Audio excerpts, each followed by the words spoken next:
Bismillah, alhamdulillah, salatu wassalamu ala rasulillah wa ala alihi wa ashabihi wa man tabi'ahum bi ihsani ila yaumiddin. Allahumma shalli ala Muhammad wa ala ali Muhammad kama shallaita ala Ibrahim wa ala ali Ibrahim fil alamin innaka Hamidum Majid. Sahabat WM yang dirahmati Allah Subhanahu wa taala, semoga kita semuanya dijaga dan tetap diberikan hidayah oleh Allah Subhanahu wa taala dan dijauhkan dari segala penyakit yang hari ini menyerang umat manusia.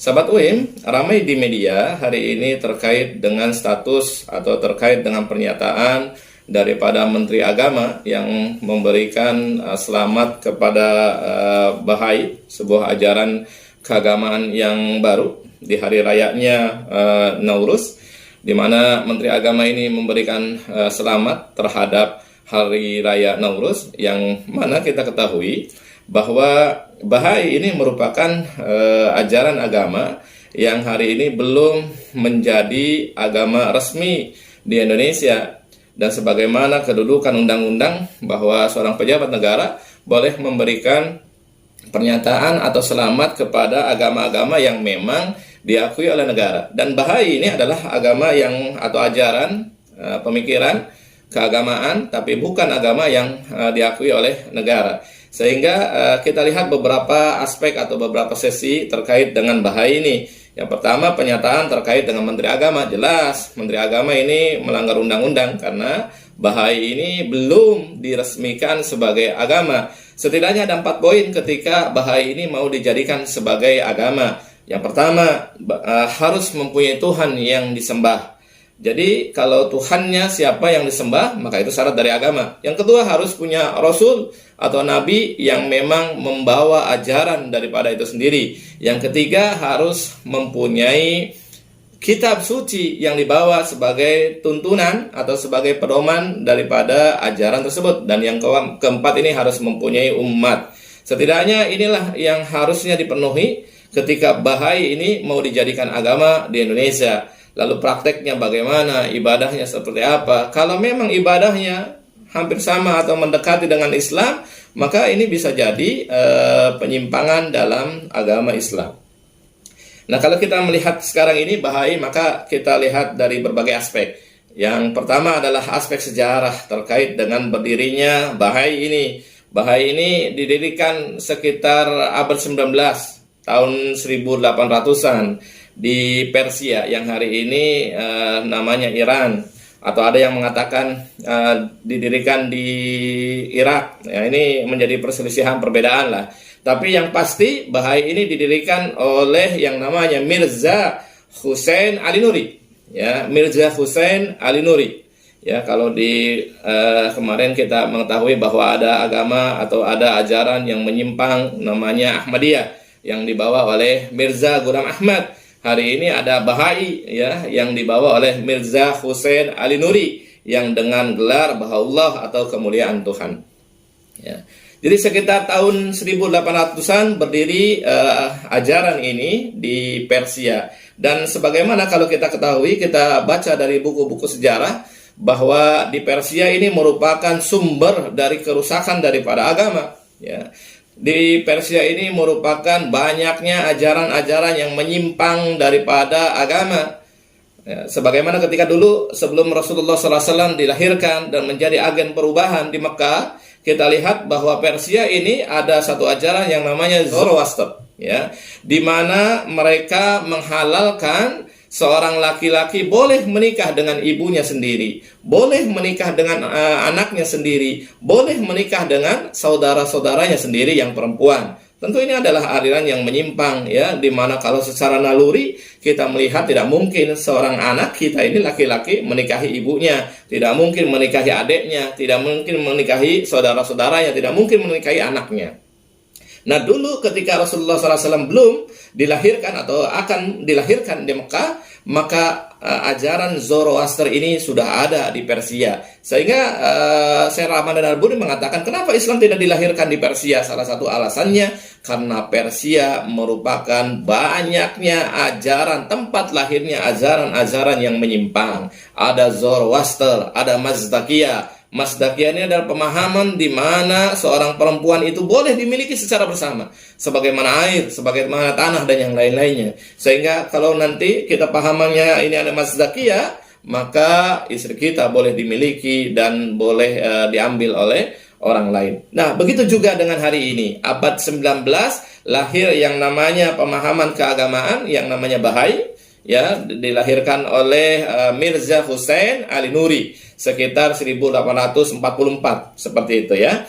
Nah, lalu bagaimana kita melihat terkait dengan Bahai ini? Bagaimana Bahai ini membawa ajaran, dan ketika saya membaca-baca terkait dengan Bahai ini, setidaknya ada 3 ajaran yang diusung yang besar ya, yang paling besar diusung oleh Bahai ini. Yang pertama adalah kesatuan Tuhan, yang kedua adalah kesatuan agama, dan yang ketiga adalah kesatuan umat. Setidaknya ini yang dibawa oleh ajaran Bahai ya.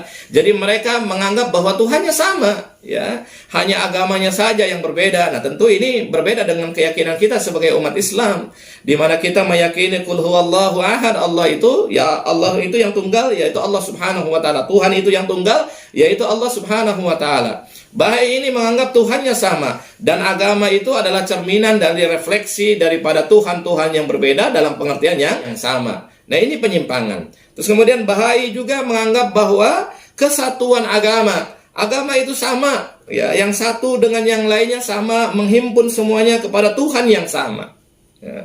Sehingga wajar kalau kemudian kita temukan dalam praktek ibadahnya Bahai itu berpraktek, misalkan ya, Bahai ini sholat ya, sholatnya itu seperti orang Islam, dia mengambil wudhu tapi wudhunya berbeda dengan orang Islam, tapi dalam prakteknya mereka mencontohkan praktek yang berbeda dengan orang Islam, dan mereka dalam ritual sholatnya itu seperti menyatukan agama-agama yang ada ya, dimulai dari sholat penyembahan kepada dewa, terus kemudian sholat, terus kemudian sujud, dan setelah sujud itu mereka seperti sila, seperti semedi ya, dan ini merupakan percampuran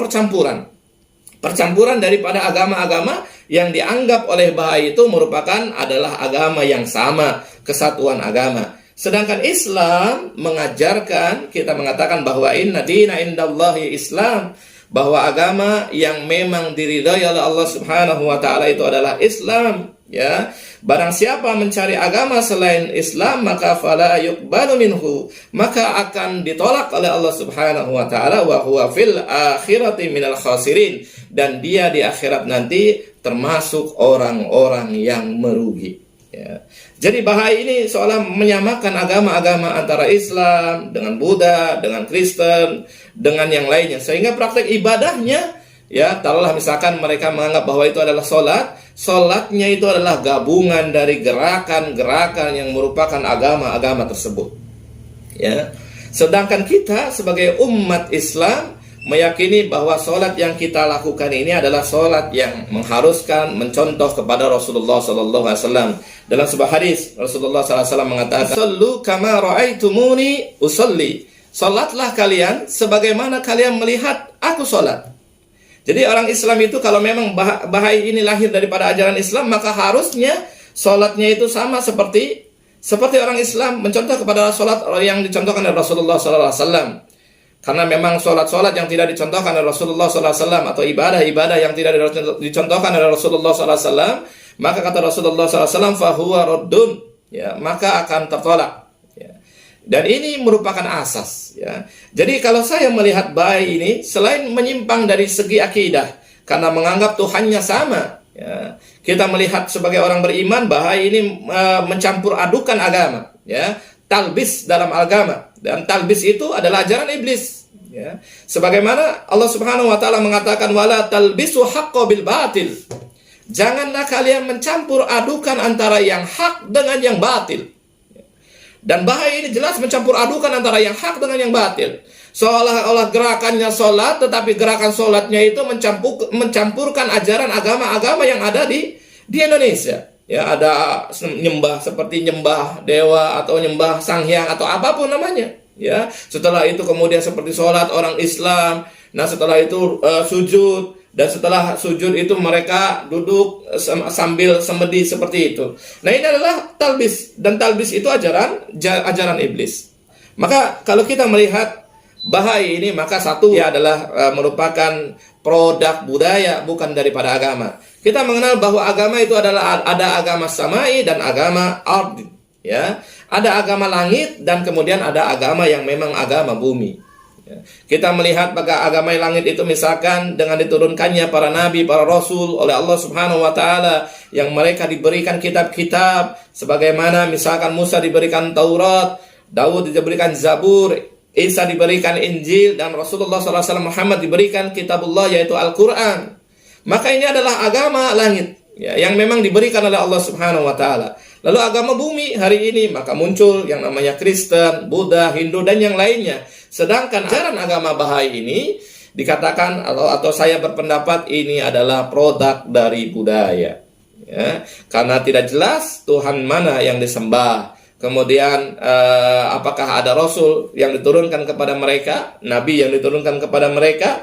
Taruhlah misalkan Mirza Hussein Ali Nuri ini dianggap sebagai nabi, lalu apa kitab mereka, ya, dan kemudian umatnya sejauh mana mereka meyakini Bahai ini. Setidaknya 4 inilah poin yang kemudian harus mereka penuhi jika mereka mau dijadikan agama. Dan jika mereka dijadikan agama, maka harus memisahkan diri daripada Islam. Karena Islam berbeda dengan Bahai, baik secara akidah berbeda, baik secara ibadah berbeda, syariatnya berbeda. Ya, Bahai puasanya 19 hari, kita sebagai umat Rasulullah SAW, ya, puasa Ramadan itu 30 atau 29 sampai 30 hari. Jauh perbedaan syariat-syariatnya. Maka sahabat UIM yang dirahmati Allah Subhanahu wa taala, bahwa kita meyakini Bahai ini merupakan produk budaya, ya, produk pemikiran, ajaran daripada pemikiran, maka kita perlu hati-hati terkait dengan perkara-perkara seperti ini, ya. Akan muncul banyak di akhir zaman itu orang-orang yang mengaku nabi, akan muncul di akhir zaman itu orang-orang yang mendirikan agama-agama baru. Maka hendaklah kita berpegang kepada agama Allah Subhanahu wa taala, karena agama Islam ini adalah agama yang sempurna, yang Allah Subhanahu wa taala mengatakan al-yauma akmaltu lakum dinakum wa atmamtu alaikum ni'mati wa raditu lakumul Islam madina. Aku sempurnakan al-yauma akmaltu lakum dinakum, aku sempurnakan hari ini untuk kalian din, aturan hidup, agama untuk kalian yaitu Islam. Aku sempurnakan nikmat-nikmat semuanya untuk kalian semuanya, dan aku ridho Islam menjadi din kalian, menjadi aturan hidup kita semuanya. Maka unsur ketika syariat Allah Subhanahu wa taala ditegakkan, yaitu maqasid asy-syariah, unsur yang pertama adalah hizbuddin tidak terpenuhi.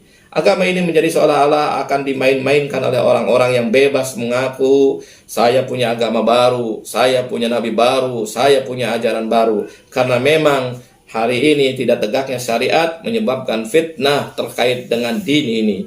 Hari ini akan semakin banyak orang-orang yang mengaku nabi, mengaku membawa ajaran baru. Maka umat Islam harus berhati-hati terhadap penyimpangan-penyimpangan ini. Kita sekarang tahu bahwa Bahai ini adalah ajaran penyimpangan dan belum mendapatkan legalitas dari Majelis Ulama Indonesia.